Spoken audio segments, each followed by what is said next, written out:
بسم اللہ الرحمن الرحیم۔ ناظرین کرام،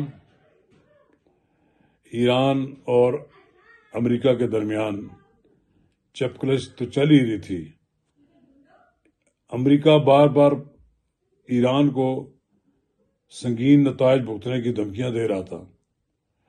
وہ نہ صرف اس کے ایٹمی پروگرام کو روکنا چاہتا ہے بلکہ اس کے بیلسٹک میزائل پروگرام کو بھی ختم کرنا چاہتا ہے۔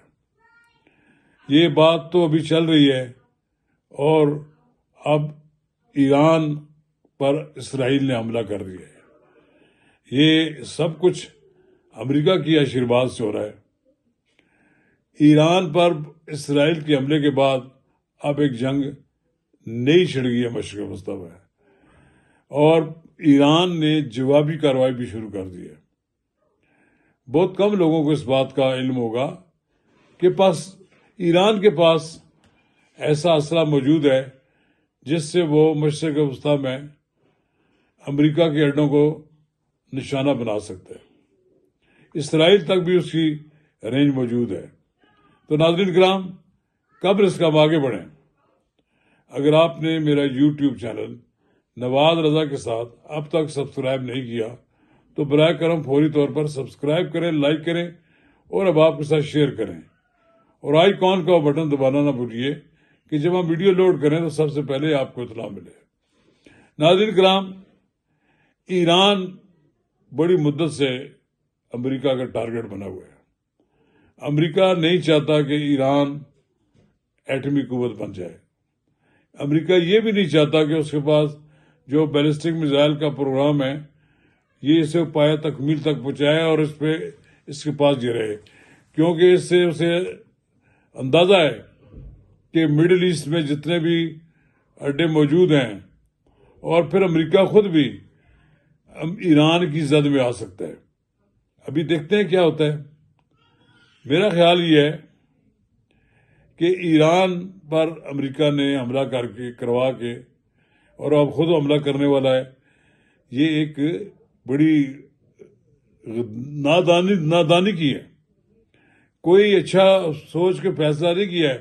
ٹرمپ جیسے دعوے کرتا ہے کہ میں نے اتنی جنگیں رکوائی ہیں اور خود ایران پر چڑھ دوڑا ہے۔ ایران کے لوگوں میں ایک خوبی ہے کہ وہ اپنے مرشد جو ہے، اپنے جو آقا ہے اور اس کی جو آقا ہے جو اس کی جو ایران کا جو مذہبی پیشوا ہے اس کی ہر بات کو مانتے ہیں، برداشت کر لیں گے بھوک ننگ و افلاس، لیکن وہ سرنڈر نہیں کریں گے۔ یہی بات ہے۔ اب ایران پر جو حملہ ہوا ہے اس کا جواب قطر میں اور دوسرے دبئی میں اور دوسرے ریاستوں پہ ہو رہا ہے جہاں جہاں امریکی اڈے ہیں۔ تو امریکی اڈوں کو نشانہ تو بنایا جا رہا ہے، اس کا دوسرے لحاظ سے خود یہ ریاستیں بھی متاثر ہو رہی ہیں۔ ایک لحاظ سے ان ریاستوں کے اور ایران کے درمیان بھی فاصلے بڑھ رہے ہیں۔ میں اس کے اثرات یقیناً پاکستان پر بھی بڑھیں گے، کیونکہ پاکستان جو ہے وہ ایران کا دوست ملک ہے، لیکن ایران کے جب جوابی کارروائی مڈل ایسٹ کنٹری پر ہوگی تو وہاں سے بھی تقاضا کیا جائے گا کہ پاکستان اپنا رول ادا کرے۔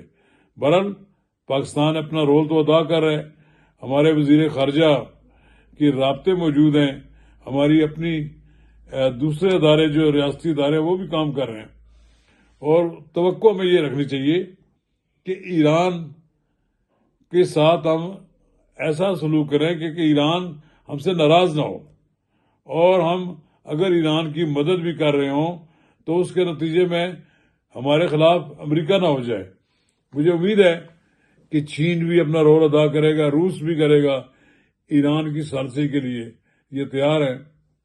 اسی طرح سعودیہ، قطر، ترکی بھی کشیدگی کم کرنے کے لیے تیار ہیں۔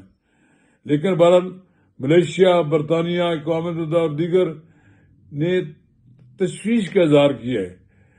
ادھر افغان حکومت اب کہہ رہی ہے مذاکرات کے لیے وہ ایران میں جو صورتحال ہے اس کا دیکھنا ضروری ہے کہ ایران کے مقابلہ کرنا اسرائیل کے لیے اتنا ہی مشکل ہے جتنا اس کے لیے جنگ کرنا ہے، اس لیے کہ وہ حملہ تو اس نے کر دیا ہے، لیکن جب اس پہ ریئیکشن ہوگا ایران پہ جو ریئیکشن آئے گا اس کے نتائج بڑے سنگین ہوں گے۔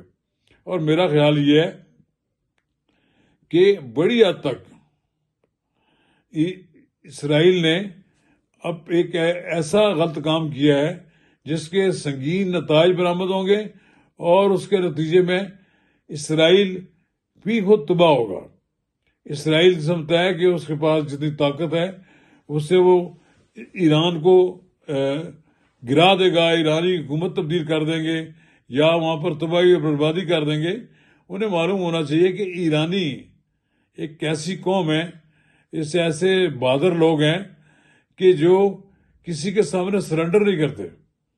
پاکستان کی عوام میں کی دلی ہمدردیاں اسرائیل کے ساتھ نہیں ہیں بلکہ ایران کے ساتھ ہے، اور وہ اس بات میں ہمارے ہاں جو لوگ آباد ہیں، ہمارے ہاں لوگ کسی صورت میں قبول نہیں کریں گے کہ اسرائیل جو ہے وہ حاوی ہو جائے ایران پر۔ لہذا میں سمجھتا ہوں کہ جن ملکوں نے یہ جنگ رکوانی ہے یا جو رکوا سکتے ہیں ان کو اپنا رول ادا کرنا چاہیے۔ ایران پر اسرائیل کا حملہ ایسا ہی حملہ ہے جیسے پورے عالم اسلام پر اس نے حملہ کر دیا ہے۔ یہ ایرانی جو تنصیبات ہیں ان پر حملے کے بعد رپورٹیں آ رہی ہیں کہ تباہی و بربادی ہوئی ہے، تہران میں توڑ پھوڑ ہوئی ہے، وہاں پر تباہی اور بربادی ہوئی ہے، دھماکے ہوئے ہیں، لیکن انہیں یہ سوچنا چاہیے کہ ایران کے پیشوا اپنی جان تو دے دیں گے لیکن وہ کوئی ایسا سودا نہیں کریں گے جس سے ایران کی جو ہے ہر لحاظ سے تباہی ہو جائے، ایران ایران کمزور ہو جائے۔ ایران کسی صورت میں برداشت نہیں کرے گا کہ وہ امریکہ کے دباؤ میں آ کر اپنے آپ کو ختم کر لے۔ اس لیے یہ توقع رکھنا چاہیے ہمیں کہ ایران اس جنگ کو زیادہ عرصے تک لڑ سکتا ہے، اور اسرائیل کے لوگ کے پاس پاور ہونے کے باوجود وہ بڑی جنگ افورڈ نہیں کر سکتے۔ وہ لوگ اپنے اسرائیلیوں کو، یہودیوں کو موت کے منہ میں جاتے ہوئے نہیں دیکھ سکتے، اور وہ دیکھیں گے آپ کہ اسرائیل موت کے خوف سے اسرائیلی قوم جو ہے وہ سرنڈر کرنے پر مجبور ہو جائے گی۔ اور سب سے اصل افسوس بات یہ ہے کہ ہمارے جو پڑوسی ملک ہیں اسرائیل کے وہ کمزور ہیں۔ اگر ان میں بھی طاقت ہو تو وہ بڑی آسانی کے ساتھ اسرائیل کو قابو پا سکتے ہیں اس پر۔ چلیں دیکھتے ہیں۔ ابھی انہوں نے کہا ہے کہ ہم نے وہاں پر جو پوزیشن ہے ایران عراق لڑائی میں، ایران اسرائیل میں جو پوزیشن ہے لڑائی میں، اس میں انشاءاللہ ایران بڑی جرات کے ساتھ میدان میں ڈٹا رہے گا۔ اور ایک لحاظ سے یہ بڑی بات کلیئر ہے کہ ایرانی ایک طویل جنگ لڑنا جانتے ہیں، اور انہیں شکست دینا اسرائیل جیسے ملک کے لیے ممکن نہیں ہے۔ وہ جو لوگ خوف زدہ لوگ ہیں، وہ انہیں زندگیاں عزیز ہیں، وہ ایران کی طرف سے جوابی کارروائی کے سامنے نہیں کھڑے ہو سکیں گے۔ چلے دیکھتے ہیں ایران عراق جنگ، ایران اسرائیل جنگ کا کیا نتیجہ نکلتا ہے۔ شکریہ۔